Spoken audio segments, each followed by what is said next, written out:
Hello everyone. कल हमने अपनी जो क्लास में पढ़ा था पॉलिटी की, वो ये पढ़ा था कि हमारा जो कॉन्स्टिट्यूशन है वो कैसे बना था। ठीक है, उसकी हमने हिस्ट्री पढ़ी थी।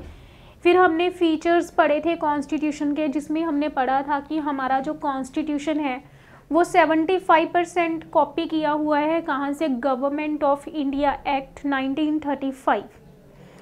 उसके बाद हमने पढ़ा था कि हमारा जो कॉन्स्टिट्यूशन है उसके जो बाकी फीचर्स हैं वो हमने किस किस कंट्री से बोरो किए हैं। डिफरेंट चीज़ें डिफरेंट कंट्री से बोरो की हमने। उसके बाद हमने पढ़ा था कि प्रीएम्बल क्या है। प्रीएम्बल के बारे में हमने पढ़ा था कि ये समरी होती है हमारे कॉन्स्टिट्यूशन की। हर वो देश जिसका कॉन्स्टिट्यूशन लिखा हुआ है उसमें एक प्रीएम्बल होता है। उसके आगे हम कंटिन्यू करते हैं अपना topic, the union and it's territory. मतलब जो हमारा देश है, the union and it's territory मतलब कि जो हमारा देश है वो यूनियन है, वो हमारे पास स्टेट्स एंड जो यूनियन टेरिटरीज हैं उनको मिला करके हमारा देश बना है इंडिया। तो हम पढ़ते हैं, this is come under part 1 of the constitution. अब देखो, हम लोगों ने पढ़ा था कि हमारे पास टोटल, ठीक है, तो ये जो लिखा हुआ है ये पार्ट 1 में लिखा हुआ है कॉन्स्टिट्यूशन के। इसमें आर्टिकल 1 क्या कहता है? India that is Bharat shall be the union of states. जो इंडिया है जिसको हम भारत भी बोलते हैं वो क्या है? वो यूनियन है स्टेट्स की। आर्टिकल 3 क्या कहता है? Power of parliament to alter the area boundary and name of the state.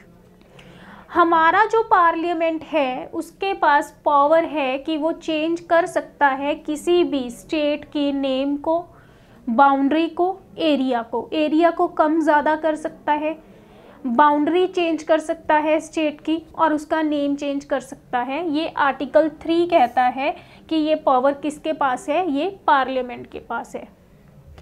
जब हमारा देश आज़ाद हुआ था 1947 में,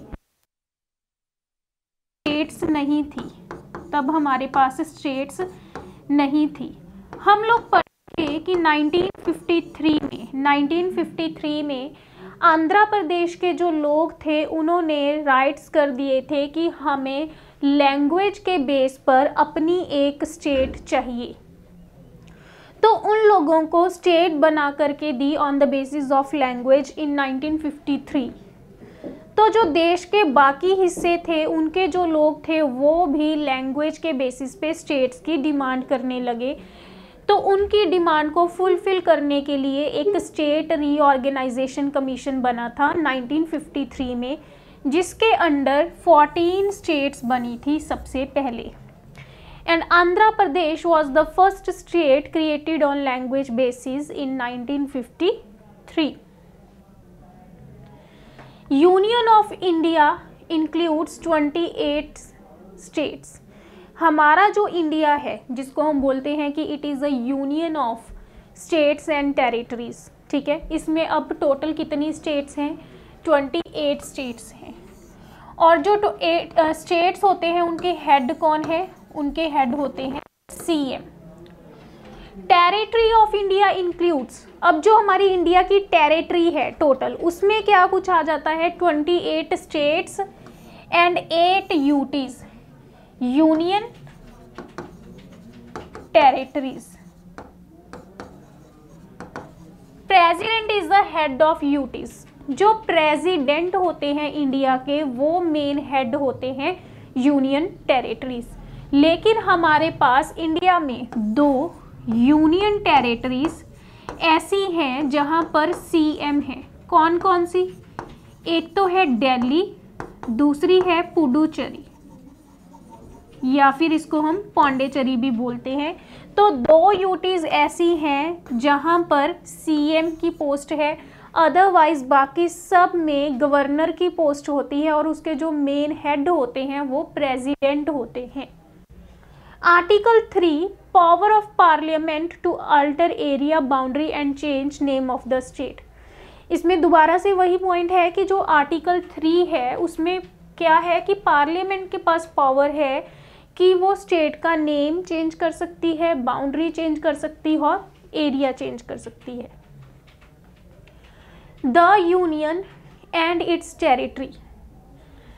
अब हम यहाँ पर पढ़ेंगे कि हमारे पास जो एक न्यू स्टेट है उसका बिल कैसे पास होता है और कैसे एक नई स्टेट बनती है। Formation of new state procedure. Bill of formation of new state can be started in either house of parliament. जो एक कोई भी पार्लियामेंट में हमारे पास कोई भी काम करना होता है तो उसके लिए सबसे पहले एक बिल स्टार्ट किया जाता है। जो बिल होते हैं वो हम पढ़ेंगे आगे चलकर। कुछ टॉपिक्स पर, कुछ मैटर्स पर बिल होते हैं जो सिर्फ लोकसभा पास कर सकती है और कुछ चीज़ों पर ऐसे बिल होते हैं जो दोनों हाउसेस पास कर सकते हैं, ठीक है। लेकिन ऐसा कोई बिल नहीं है जो सिर्फ राज्यसभा ही पास करेगी। तो जो बिल होता है न्यू स्टेट को बनाने का वो दोनों हाउसेस में से कोई भी स्टार्ट कर सकता है। Then it is sent to president for his recommendation. अब जैसे हम यहाँ पर लेके चलेंगे कि लोकसभा ने बिल स्टार्ट किया, लोकसभा ने लेट बिल स्टार्ट कर दिया। दो हाउसेस हैं, लोकसभा एंड राज्यसभा। लोकसभा स्टार्ट करेगी बिल को। उन्होंने सोचा, लोकसभा में अब 545 मेंबर्स हैं, उनमें से कुछ मेंबर्स ने सोचा कि हाँ जी इस स्टेट में से एक अलग स्टेट बननी चाहिए। जैसे हम बोले कि लेट पंजाब में से जब हरियाणा निकला होगा तब क्या हुआ होगा, ठीक है। तो उन्होंने कहा कि हाँ जी स्टेट बननी चाहिए। फिर उन्होंने अपना आइडिया आगे प्रेसिडेंट को सेंड कर दिया कि आप बताओ इस पर आप क्या कहते हो, for his recommendation. After recommending by president rules that bill is effective. अगर प्रेसिडेंट को लगता है कि हाँ इस स्टेट में से एक अलग स्टेट नहीं बननी चाहिए तो वो उस पर अपनी सहमति दे देते हैं, तो जो बिल हो जाता है वो इफेक्टिव हो जाता है, वो शुरू हो जाता है। Before introducing bill in parliament shall refer bill to the state legislature for opinion and fixed time is given to state legislature for giving opinion by president feels he may extend the time।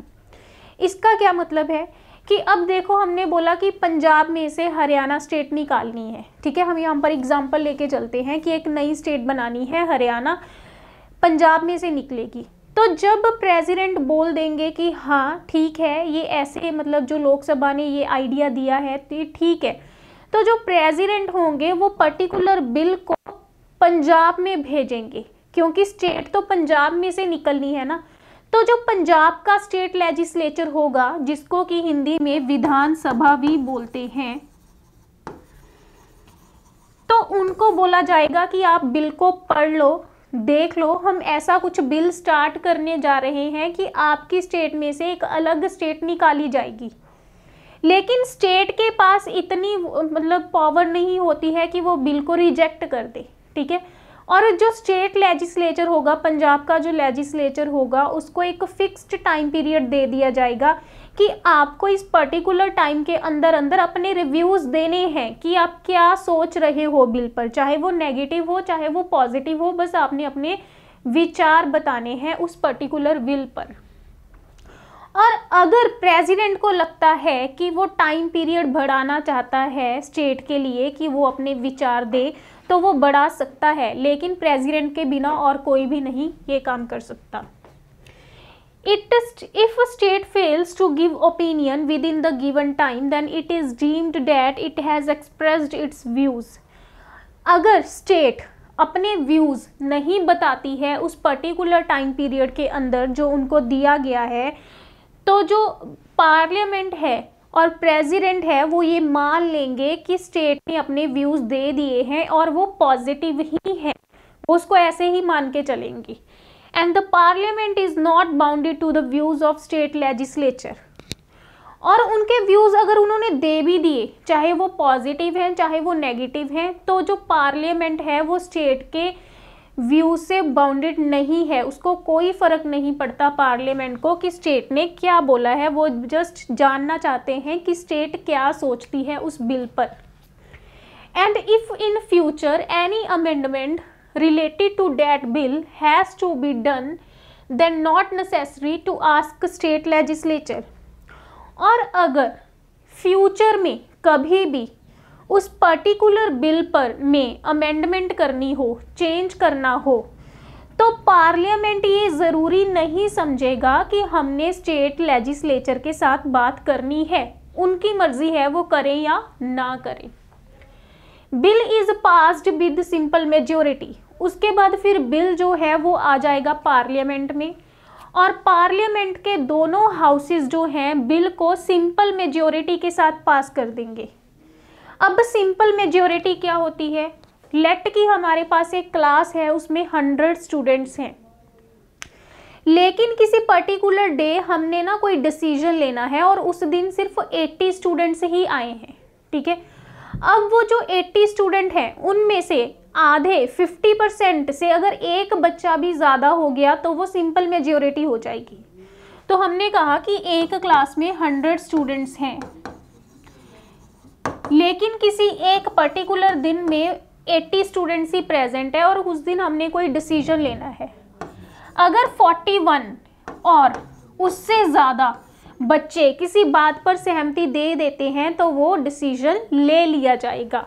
मतलब 50% से अगर एक भी ज़्यादा हो गया तो bill जो है ऐसे सिंपल मेजॉरिटी से पास हो जाएगा। कहाँ? लोकसभा और राज्यसभा में। Article 4 declares that. अब आर्टिकल 4 क्या कहता है? Article 3 not to be considered as constitutional amendment bill under article 368। अब जो आर्टिकल 3 है वो क्या है कि हमने एक पर्टिकुलर स्टेट में से एक नई स्टेट निकाली है, ठीक है, तो वो कोई अमेंडमेंट वाला बिल नहीं हुआ, ठीक है। हमने कल की क्लास में पढ़ा था कि जो आर्टिकल 368 है वो क्या कहता है कि हम अपने कॉन्स्टिट्यूशन में चेंजेस कर सकते हैं। तो आर्टिकल 4 ये कहता है कि आर्टिकल 3 जो है वो आर्टिकल 368 का पार्ट नहीं है, तो ये इम्पॉर्टेंट है। उसके बाद है रीऑर्गेनाइजेशन ऑफ स्टेट्स।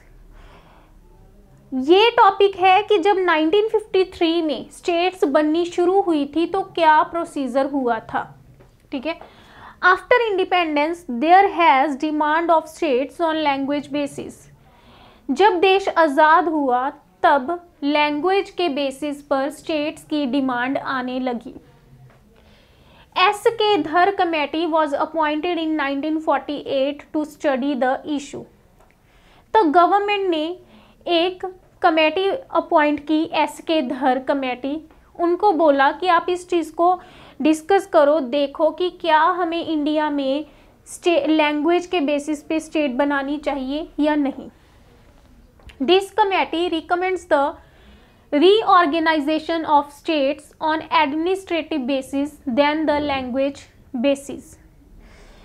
इन्होंने कहा कि हमारे देश में स्टेट्स बननी चाहिए, लेकिन वो एडमिनिस्ट्रेशन की कैसे कार्यकाल संभाला जाए किसी पर्टिकुलर एरिया का, स्टेट का, उस बेसिस पे होनी चाहिए, ना कि इस बेसिस के कि वहाँ की लैंग्वेज क्या है।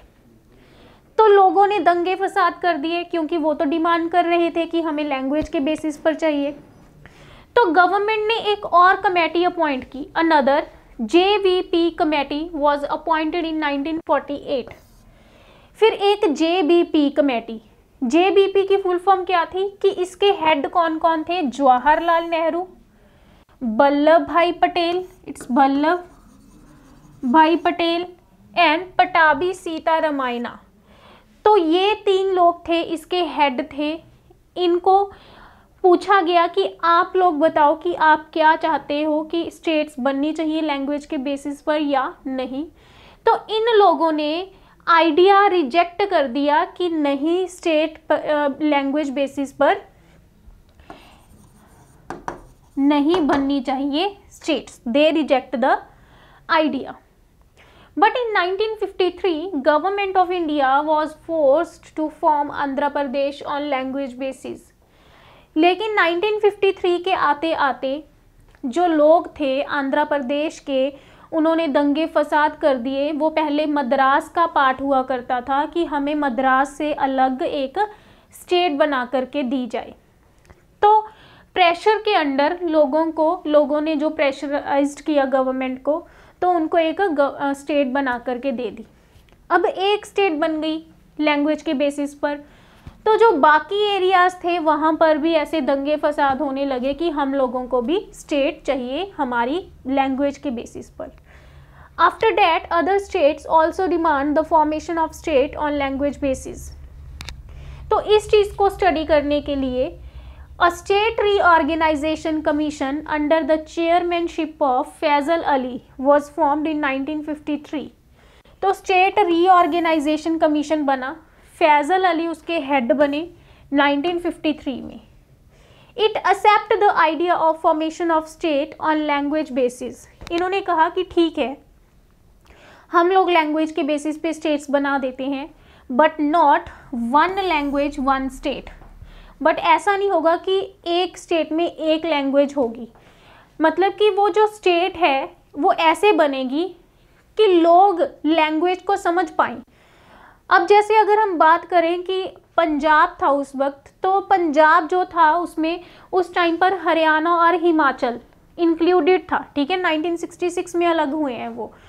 तो जो हरियाणवी लैंग्वेज थी और जो पहाड़ी लैंग्वेज थी और पंजाबी लैंग्वेज थी, ये जो लोग थे एक दूसरे की लैंग्वेज को समझते थे, तो इनको अलग अलग स्टेट से नहीं बना करके दी गई, तो इसको एक पर्टिकुलर स्टेट रखा, ठीक है। तो उन्होंने कहा कि वो लोग जो आपस में एक दूसरे की भाषा को समझते हैं, हम उनकी एक ही स्टेट बनाएंगे। तो इसके अंडर 1956 में, अब बना तो ये 1953 था, लेकिन गवर्नमेंट को काम करने में भी टाइम लग जाता है। तो 1956 में ओरिजिनली हमारे पास 14 स्टेट्स बनी थी और 6 यूनियन टेरिटरीज बनी थी ऑन नवंबर 1, 1956। जो दिल्ली था उसको national capital territory of India बोला गया था, कब? 1992 में। ये था हमारे पास कि जो इंडिया है हमारा, उसमें स्टेट्स कैसे बनी थी, कौन कौन सी कमेटीज बनी थी, ठीक है, और अगर नई स्टेट बनानी हो तो उसका प्रोसीजर क्या है। नेक्स्ट उसके बाद जो टॉपिक है वो है सिटीजनशिप। सिटीजनशिप क्या है कि हम लोग इंडिया के नागरिक हैं, तो ये क्या है? सिटीजनशिप है। हमारे इंडिया में क्या डुअल सिटीजनशिप है कि जैसे कोई अब पर्सन है वो महाराष्ट्र में रहता है कि उसको महाराष्ट्र स्टेट अलग से सिटीजनशिप देगी और उसके पास इंडिया की अलग से सिटीजनशिप देगी? नहीं, हमारे इंडिया में सिंगल सिटीजनशिप का कंसेप्ट है। अगर आधार कार्ड है तो वो इंडिया का है, ये नहीं है कि वो हाँ जी पंजाब का है, हरियाणा का है, तमिलनाडु का है, बिहार का है, वो हर जगह चलता है। तो there is a single citizenship in India. और ये हमने कहाँ से लिया था सिंगल सिटीजनशिप वाला कंसेप्ट? ये हमने अमेरिका से बोरो किया था।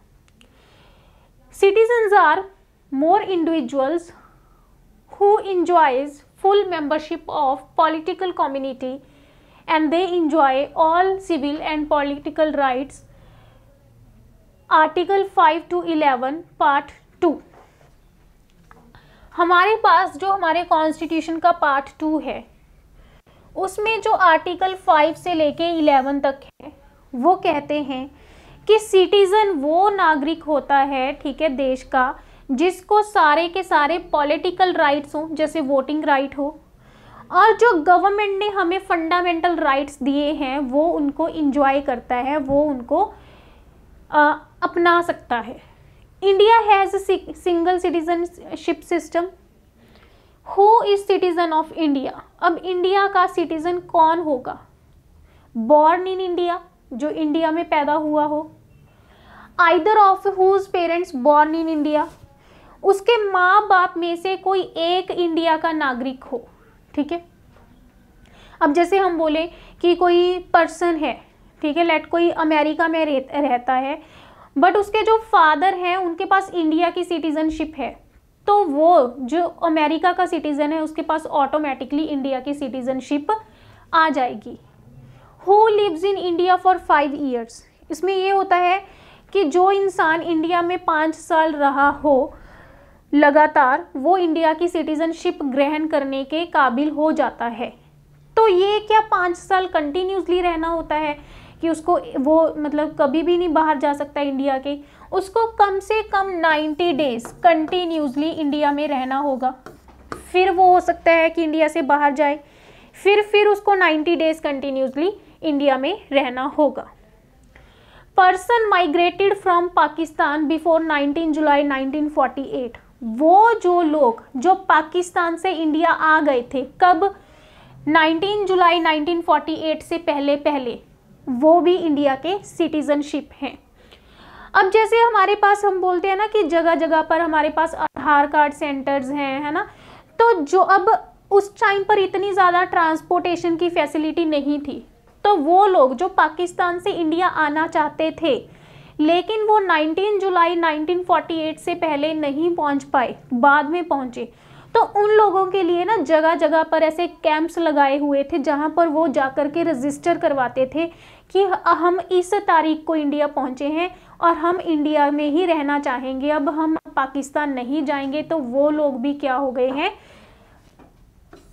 इंडिया के सिटीजन्स हो गए हैं। हुज पेरेंट्स और ग्रैंड पेरेंट्स बॉर्न इन अनडिवाइडेड इंडिया, वो लोग भी इंडिया के सिटीजन हैं जिनके पेरेंट्स या ग्रैंड पेरेंट्स जो हैं वो अनडिवाइडेड इंडिया में पैदा हुए हैं, जो जब पाकिस्तान नहीं बना था।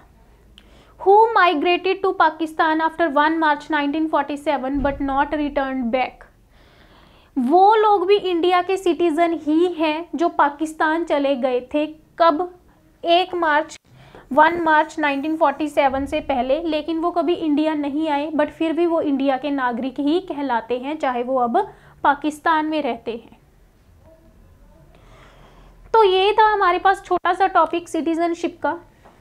जो नेक्स्ट हमारा टॉपिक है वो है अबाउट द फंडामेंटल राइट्स। जो फंडामेंटल राइट्स हैं ये बहुत ही इंपॉर्टेंट टॉपिक है, इनको हम पूरा डिटेल में डिस्कस करेंगे।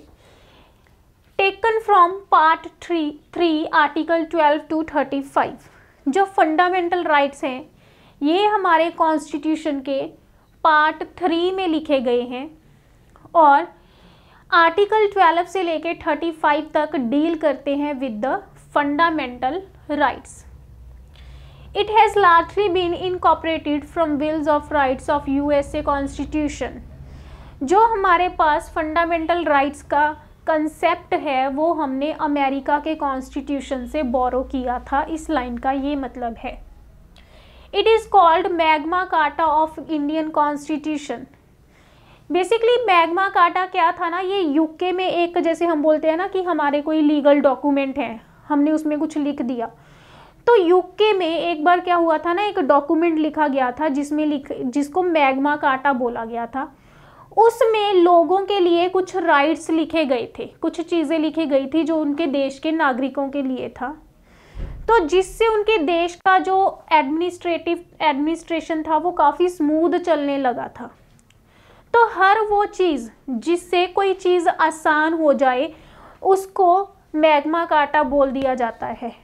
अब हमारे जो फंडामेंटल राइट्स हैं हमारे देश ने नागरिकों को दिए हैं, उससे जो नागरिक हैं उन्होंने बाकी चीज़ों को भी बहुत इजीली एक्सेप्ट कर लिया। बोलते हैं ना कि अगर हम किसी को कुछ देंगे पहले वो तभी हमें एक्सेप्ट करेगा, ये नेचुरल ह्यूमन नेचर है। तो गवर्नमेंट ने ना सबसे पहले लोगों को फंडामेंटल राइट्स दिए कि ये आपके अधिकार हैं, फिर उनको बोला कि अब आपको ये चीज़ें भी फॉलो करनी होंगी, तो इसलिए इसको बोला जाता है magma carta of Indian constitution.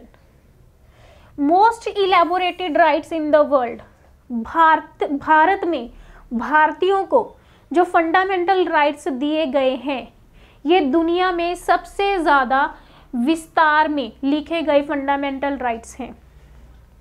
Suspension of fundamental rights, क्या हमारे फंडामेंटल राइट्स जो हैं वो सस्पेंड हो सकते हैं?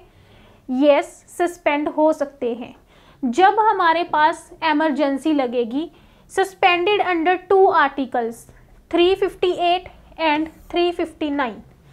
जब नेशनल इमरजेंसी लग जाएगी तो हमारे पास आर्टिकल 358 और 359 के अंडर आर्टिकल सस्पेंड हो सकते हैं। आर्टिकल 358 क्या कहता है?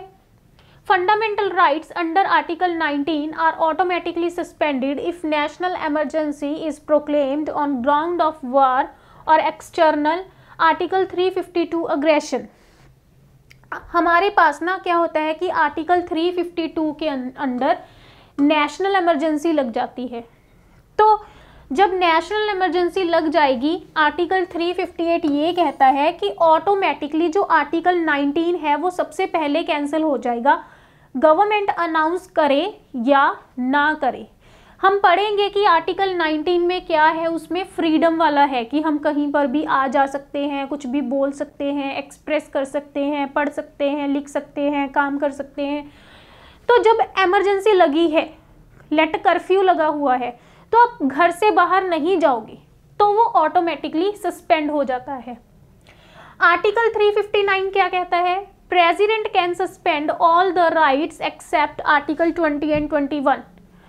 आर्टिकल 359 कहता है कि हमारे सारे फंडामेंटल राइट्स कैंसिल हो सकते हैं, सस्पेंड हो सकते हैं, लेकिन आर्टिकल 20 एंड 21 कभी सस्पेंड नहीं हो सकता, क्योंकि ये दो आर्टिकल्स हैं जो बोलते हैं लाइफ, राइट टू लाइफ, कि हर इंसान को जिंदा रहने का हक है। चाहे लड़ाई भी लगी हुई है, इमरजेंसी भी लगी हुई है, लेकिन आपको जिंदा रहने का हक हमेशा रहेगा। तो हमारे पास टोटल 6 फंडामेंटल राइट्स हैं। जो आर्टिकल 12 एंड 13 है वो इंट्रोडक्टरी आर्टिकल्स हैं, जिसमें कि इंट्रोडक्शन दिया हुआ है हमारे फंडामेंटल राइट्स का। जो फर्स्ट फंडामेंटल राइट है वो है राइट टू इक्वालिटी, हर कोई इक्वल है, जो कि आर्टिकल 14 से लेके आर्टिकल 18 तक दिया गया है। उसके बाद है राइट टू लिबर्टी, जो कि आर्टिकल 19 से लेके आर्टिकल 22 तक है, राइट टू लिबर्टी। उसके बाद है राइट अगेंस्ट एक्सप्लॉयटेशन, आपके ऊपर जो भी अत्याचार हो रहा है उसके अगेंस्ट आपके पास राइट है, article 23 to 24। Right to freedom of religion, हम लोगों को धर्म के रिलेटेड कुछ राइट्स हैं जो कि 25 से लेके 28 तक दिए हुए हैं। Right to cultural of educational rights, इसमें क्या है कि हम लोगों को कल्चर के रिलेटेड और एजुकेशन के रिलेटेड कुछ राइट्स हैं, जिसमें 29 से लेके 30 तक है। Right to constitution remedies, article 32, कि अगर आप लोगों के राइट्स को कोई वायलेट करने की कोशिश कर रहा है तो उसके खिलाफ भी आप आवाज़ उठा सकते हो, जिसमें कि हम पढ़ेंगे रिट्स। ठीक है, तो अब ये जो हमने राइट लिखे हैं इनको हम डिटेल में डिस्कस करेंगे 1 बाय 1, लेकिन उससे पहले हमारे पास 2 राइट्स हैं। एक तो है आर्टिकल 19(1)(f), ठीक है, 19(1)(f) एक राइट था, right to freedom of acquiring property, जिसमें ये था कि माता पिता के बाद जो उनकी प्रॉपर्टी के वारिस होंगे वो बच्चे ही होंगे। लेकिन अब ये आर्टिकल जो है वो लीगल राइट है, ये आर्टिकल जो है लीगल राइट है। हम पढ़ेंगे कि जो माता पिता हैं वो ज़रूरी नहीं कि वो अपनी प्रॉपर्टी अपनी औलाद को ही दें, वो किसी चैरिटी में दे सकते हैं, किसी को भी दे सकते हैं। ठीक है, और उसके बाद जो आर्टिकल 32 है right to and article 32 right to property born are legal rights now, ये अब लीगल राइट है। हमारे पास आर्टिकल 300A है, ए मीन्स अमेंडमेंट हुई है। Earlier they were fundamental rights, ये पहले फंडामेंटल राइट्स थे। ये जो अमेंडमेंट हुई थी 44th अमेंडमेंट हुई थी कब? 1978 में, जिसके अंडर इसको आर्टिकल 300A में डाल दिया गया है, जिसके अकॉर्डिंग ये अब लीगल राइट है कि ज़रूरी नहीं कि पेरेंट्स की प्रॉपर्टी बच्चों को ही मिले, वो उसको चैरिटी में दे सकते हैं, पेरेंट्स किसी को भी दे सकते हैं। अब हम डिस्कस करेंगे एक एक करके सारे के सारे राइट्स। सबसे पहला है article 40, equality before law and equal protection of laws, हर कोई कानून के आगे एक समान होगा एंड उनके जो राइट्स हैं उसकी प्रोटेक्शन की जाएगी। Article 15, right against discrimination on the basis of caste, race, religion, sex and place of birth, हमारे देश में ना डिस्क्रिमिनेशन होता है जात पात के नेम पर, रंग रूप के नेम पर, धर्म के नाम पर, मेल फीमेल के बेसिस पर और बर्थ प्लेस के ऊपर। लेट्स सपोज हम बोलते हैं ना कि अगर कोई पर्सन है, जैसे आजकल ऐसे टीवी शोज भी काफ़ी ज़्यादा आते हैं कि कोई सिक्किम में बॉर्न हुआ है। अब सिक्किम में जो इंडिया का पार्ट है, लेकिन उनको ना लोग बोलते हैं कि ये तो चीनी है, ये चाइनीज़ है। तो ये क्या है, एक तरह का डिस्क्रिमिनेशन है लोगों के साथ। तो इन सारी चीज़ों के खिलाफ आवाज़ उठा सकते हैं हम। Article 16 equality of opportunity in matters of public appointment, कि जब भी कोई गवर्नमेंट जॉब निकलेगी तो उसमें हर कोई बराबर का उस अपॉर्चुनिटी को बराबर ग्रहण करने का हकदार होगा। आर्टिकल 17 एवोल्यूशन ऑफ अनटचेबिलिटी, छुआछूत को ख़त्म किया गया इसके under. Article 18 evolution of titles, जैसे पहले जब देश आज़ाद नहीं हुआ था ना, तो ज़मींदार, रॉयतवारी, ऐसे कुछ टाइटल्स हुआ करते थे जो लोग अपने नाम के साथ लगा लेते थे, तो उनको ख़त्म किया गया। एक्सेप्ट प्रोफेशनल, मतलब जो प्रोफेशन के टाइटल्स होते हैं जैसे डॉक्टर, इंजीनियर, वो लगा सकते हैं। Article 19 protection of certain rights regarding, article 19 क्या कहता है कि हमारे पास कुछ राइट्स हैं, जैसे कि फ्रीडम ऑफ स्पीच, हम कुछ भी बोल सकते हैं। Freedom of speech and expression, हम कुछ भी बोल सकते हैं, अपने विचारों को व्यक्त कर सकते हैं। Freedom of speech, assembly peacefully and without arms, आप कहीं पर भी इकट्ठा हो सकते हैं बिना हथियारों के, ठीक है। जैसे हम देखते हैं ना कि लोग जगह जगह पर धरनों पे बैठे होते हैं, वो आप बैठ सकते हो, लेकिन हथियार नहीं होने चाहिए। Freedom of speech form associations, यहाँ पर क्या है कि आप बोल सकते हो, एसोसिएशंस बना सकते हो। आपने कोई जैसे एक कम्युनिटी फॉर्म कर ली कि ये हमारा फलाना ग्रुप है, आप उसके थ्रू भी बोल सकते हो। Freedom of speech moving through out India, आप इंडिया में कहीं पर भी जाके बोल सकते हो। फ्रीडम ऑफ रिजाइडिंग, आप इंडिया में कहीं पर भी जाके रह सकते हो। ये नहीं है कि हाँ जी आप हरियाणा से हो तो आप जाके तमिलनाडु में नहीं शिफ्ट हो सकते हो, कहीं पे भी आ जा सकते हो। Freedom of profession and trade, आप कोई भी काम कर सकते हो, कोई भी जॉब कर सकते हो। उसके बाद है article 20 protection in respect of convention for offences, अगर आपने कोई जुर्म कर दिया है फिर भी आप लोगों को एक वकील हायर करने की राइट है, ठीक है। चाहे किसी ने किसी का मर्डर भी कर दिया, लेकिन वो फिर भी अपना वकील कर सकता है जो उसके डिफेंस में बोले। Article 21 protection of life and personal liberty, हर किसी को ये राइट है कि वो जिंदा रहे और वो अपनी लाइफ को अपनी मर्जी से जिए। आर्टिकल 21A एक नया राइट था, ठीक है। तो ए जो है ये हमें बताता है कि ये बाद में ऐड हुआ था। ये कब ऐड हुआ था? ये 86th अमेंडमेंट के थ्रू ऐड हुआ था 2002 में, और ये बहुत इंपॉर्टेंट है। ये है right to education to all, 14 साल तक के बच्चों को राइट टू एजुकेशन का हक है कि उनको एजुकेशन मिले। Article 22 protection against arrest and detention in certain cases, कि अगर आप लोग अरेस्ट हो गए हो, किसी ने कोई जुर्म कर दिया है, अरेस्ट हो गया है, तो उसको अपनी बेल पर जेल से बाहर आने का हक है। Article 23 prohibition of traffic in human beings and forced labor. Now what is the prohibition of traffic in human beings? आप लोगों ने देखा होगा जैसे CID में या क्राइम पेट्रोल में कि बच्चों को अगवा करके उनके हाथ पैर काट देते हैं, फिर उनसे भीख मंगवाते हैं। That is the traffic in human, ठीक है। और फोर्स्ड लेबर, जैसे होता है ना कि छोटे छोटे बच्चों को ज़बरदस्ती फैक्ट्रीज में या शॉप्स पर काम करवाया जाता है, तो इस चीज़ की भी मनाही है। Article 24 prohibition of employment of children in factories, छोटे बच्चों को फैक्ट्रीज में काम नहीं करवाया जा सकता।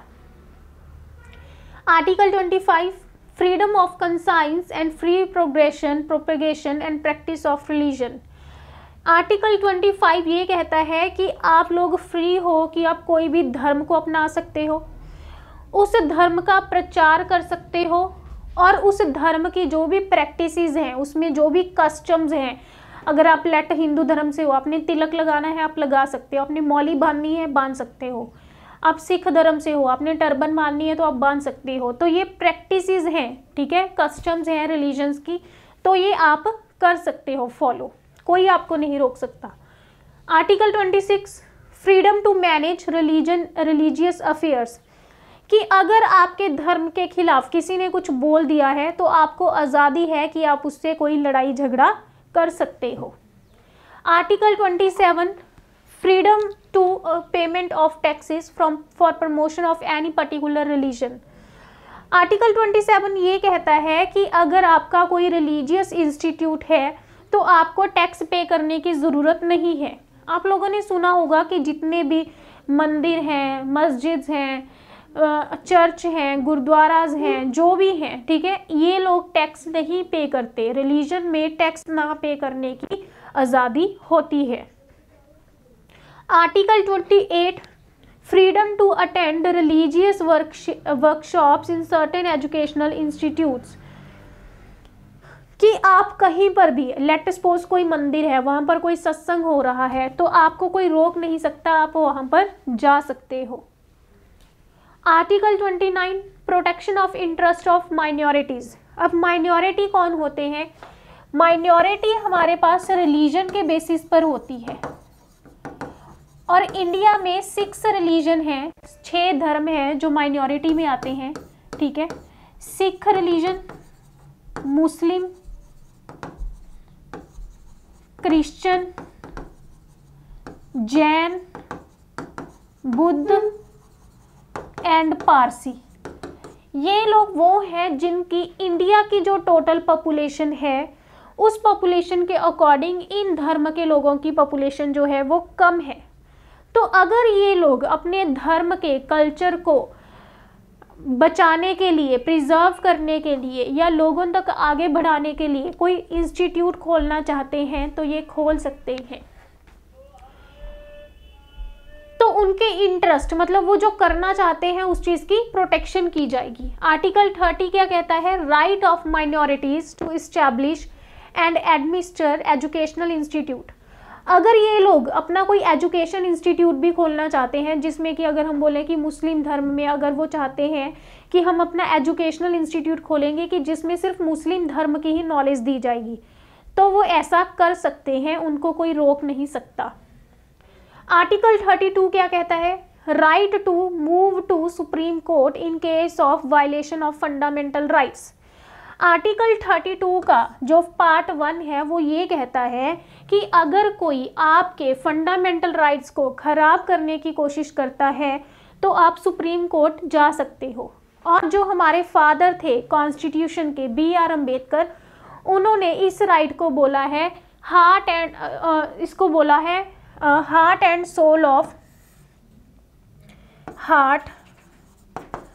And soul of constitution.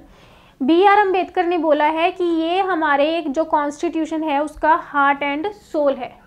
जो आर्टिकल 32 है इसमें हम पढ़ेंगे रिट्स, कि अगर कोई पर्सन आपके फंडामेंटल राइट्स को खराब करने की कोशिश करता है तो आप कौन सी रिट्स उसके अगेंस्ट यूज कर सकते हो। फर्स्ट रिट है हैबस कॉर्पस। हैबस कॉर्पस इसका मतलब क्या है? टू हैव अ बॉडी, कि एक बॉडी होती है, जैसे कि it implies that if a person imprisoned और detained by law can inquire under what authority और एनीथिंग ही हैज इम्प्रिजन्ड और डिटेन्ड। इसमें यह है कि अगर किसी पर्सन को अरेस्ट कर लिया गया है, ठीक है, या डिटेन कर दिया गया है, मीन्स सस्पेंड कर दिया गया है उसकी जॉब से, तो वो कहेगा कि मैं भी एक बॉडी हूँ, मुझे ये पूछने का हक है कि आपको किसने बोला है मुझे अरेस्ट करने के लिए या किसने बोला है मुझे सस्पेंड करने के लिए, तो वो वहाँ पर अपना क्या है आवाज़ उठाएगा। Next is mandamus. मैंडेमस का मतलब है वी कमांड। इसका मतलब क्या है? Mandamus can be issued by the court to enforce fundamental rights whenever a public officer has committed an act violating a person's fundamental right, the court can restrain the authority from enforcing such orders.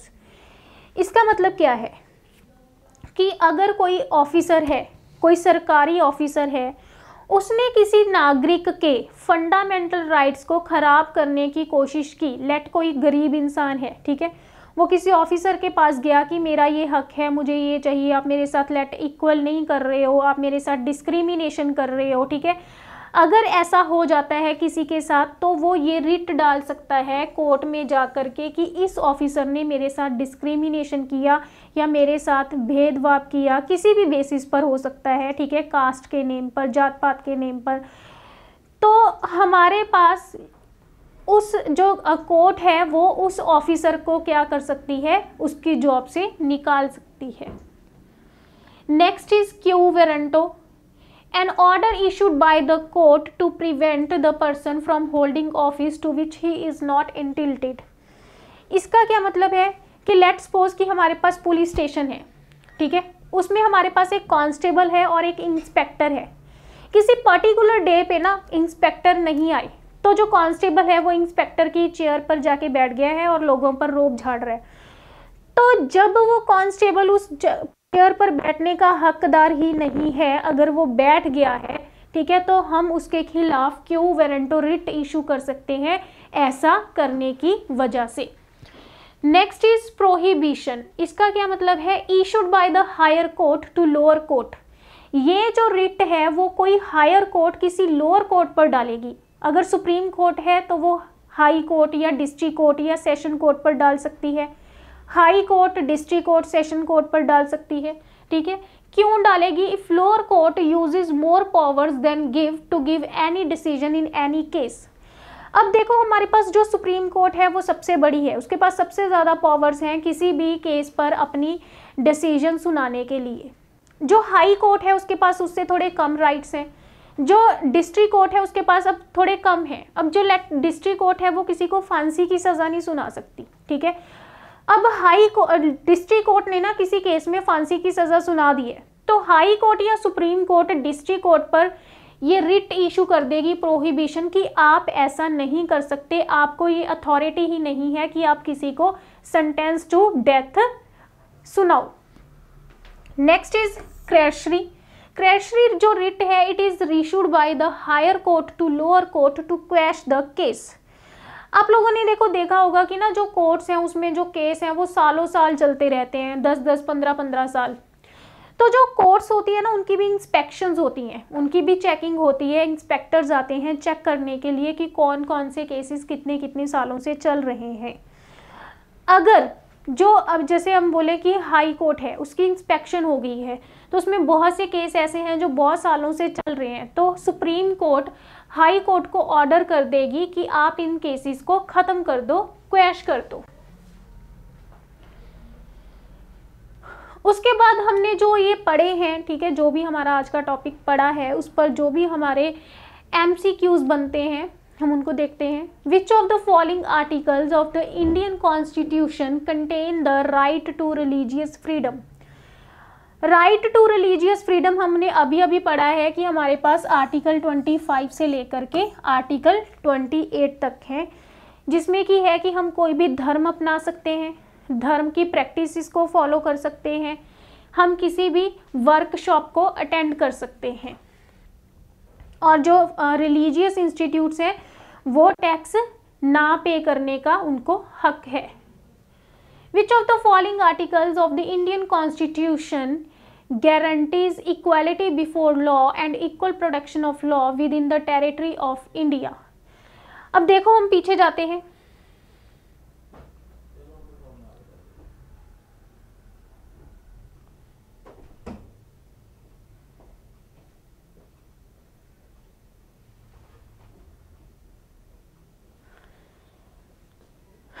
अब ये जो article 14 है ये क्या कहता है कि हमारे पास इक्वालिटी बिफोर लॉ है, हर कोई लॉ के आगे एक समान है, ठीक है, किसी के साथ भी भेदभाव नहीं किया जाएगा। And equal protection of laws, हर किसी के जो मतलब लॉज हैं उसको प्रोटेक्ट किया जाएगा। तो ये नहीं है कि देश के किसी एक पर्टिकुलर हिस्से में, किसी भी हिस्से में, ठीक है, ये किया जाएगा। तो आर्टिकल 14 जो है वो हमें कहता है कि राइट्स को प्रोटेक्ट किया जाएगा। तो हमारे पास इसका जो आंसर है वो है article 14। Next is which article of the Indian constitution abolishes untouchability. जो अनटचेबिलिटी है वो कौन से आर्टिकल के अंडर आता है हमारे पास? आर्टिकल 18 के अंडर। छुआछूत जो है उसको खत्म किया जाए। Which of the following is correct with respect to right against exploitation. Right against exploitation क्या है कि अगर किसी के ऊपर अत्याचार हो रहा है, किस तरह का exploitation? Prohibition of traffic in human beings and forced labour. तो ये सबसे बड़ा अत्याचार है, ठीक है, कि किसी को किडनैप कर लिया, उसके हाथ पैर काट दिए और उसको भीख मंगवा रहे हैं किसी सिग्नल पर, किसी मंदिर के आगे, और किसी से ज़बरदस्ती काम करवाना। अगर कोई गरीब इंसान है, ठीक है, जो दिहाड़ी पर काम करता है, अगर वो चाहे तो ही वो काम कर सकता है। वो ये नहीं है कि आप उसको बोलो ज़बरदस्ती कि हाँ जी चलो हमारी फैक्ट्री में काम करो, तो आप इस तरह से नहीं कर सकते। तो राइट अगेंस्ट एक्सप्लॉयटेशन में यही चीज़ आती है। In which of the Indian constitution the fundamental rights are provided. हमने अभी पढ़ा है कि हमारा जो पार्ट 3 है उसमें फंडामेंटल राइट्स दिए हुए हैं, और पार्ट 2 में हमने क्या पढ़ा है कि उसमें सिटीजनशिप है, और पार्ट 1 में हमने पढ़ा है कि जो इंडिया है it is a union of states. India is union of states. Part 2 में हमने पढ़ा है सिटीजन, पार्ट 3 में हमने पढ़ा है फंडामेंटल राइट्स, और पार्ट 4 में हम पढ़ेंगे directive principles of state policy. Next is which of the following statements are true regarding the citizenship of India. इनमें से कौन सी स्टेटमेंट है जो सिटीजनशिप के रिगार्डिंग ट्रू है? A citizen of India is anyone born on after 26 January 1950। Next, anyone born before July 1, 1987 is Indian citizen by birth irrespective of his parents' nationality। तो ये तो गलत ही है, ठीक है, ये जो फर्स्ट है वो हमारे पास बिल्कुल ठीक है। Which of the following word has not been written in the preamble of the Indian Constitution? इनमें से कौन सा वर्ड है जो हमारे प्रीएम्बल में नहीं लिखा गया है? सॉवरन लिखा गया है। हमने पढ़ा था कि सॉवरन का क्या मतलब है? एक ऐसी स्टेट यहाँ पर एक सुप्रीम रूलर होगा। तो हमारे पास सुप्रीम रूलर कौन है? सेंटर है। सेंटर में कौन सुप्रीम रूलर है? पार्लियामेंट है, ठीक है। सोशलिस्ट का क्या मतलब है कि जो लोग होते हैं वो सोशल तरीके से रहते हैं, ये भी ऐड हुआ है हमारे कॉन्स्टिट्यूशन में। डेमोक्रेटिक बिल्कुल ठीक है कि जो हमारे पास गवर्नमेंट है वो डेमोक्रेटिक गवर्नमेंट है, ये भी प्रीएम्बल में लिखा हुआ है। तो जो इंडियंस वर्ड है ये हमारे प्रीएम्बल में नहीं लिखा हुआ। Next is what is the true meaning of secular. Secular का क्या मतलब है? All religions are equal in the eyes of government. तो ये है इसका मतलब कि जो गवर्नमेंट है उसका अपना कोई धर्म नहीं है। गवर्नमेंट के लिए सारे के सारे धर्म एक समान है, चाहे वो हिंदू है, मुस्लिम है, सिख है, क्रिश्चियन है, बुद्ध धर्म है, जैन धर्म है, पारसी धर्म है। All are equal before law. This is the exact meaning of secular. Next is what is the meaning of social equality in the Indian constitution. Social equality का क्या मतलब है? Lack of opportunities? नो, ऐसा कोई नहीं है। Lack of equality? नहीं। Equal opportunity for all sections of the society? ये बिल्कुल ठीक है कि अगर कोई गवर्नमेंट जॉब निकलेगी तो उसमें चाहे कोई गरीब है, चाहे कोई अमीर है, चाहे कोई गोरा है, चाहे कोई काला है, चाहे मेल है, चाहे फीमेल है, चाहे वो सिख है, ईसाई है, मुस्लिम है, जैन है, बुद्ध है, किसी भी धर्म से है, कोई डिस्क्रिमिनेशन नहीं किया जाएगा किसी के भी साथ, वो हर कोई इक्वल है उस अपॉर्चुनिटी को ग्रहण करने के लिए। तो ये था हमारा सारा का सारा आज का टॉपिक, जिसमें कि हमने पढ़ा about the mainly fundamental rights, ठीक है। पार्ट 1, पार्ट 2 और पार्ट 3 हमारे कॉन्स्टिट्यूशन के हमने कंप्लीट किए इन दिस टॉपिक। आगे का टॉपिक हम नेक्स्ट क्लास में डिस्कस करेंगे। Thank you so much.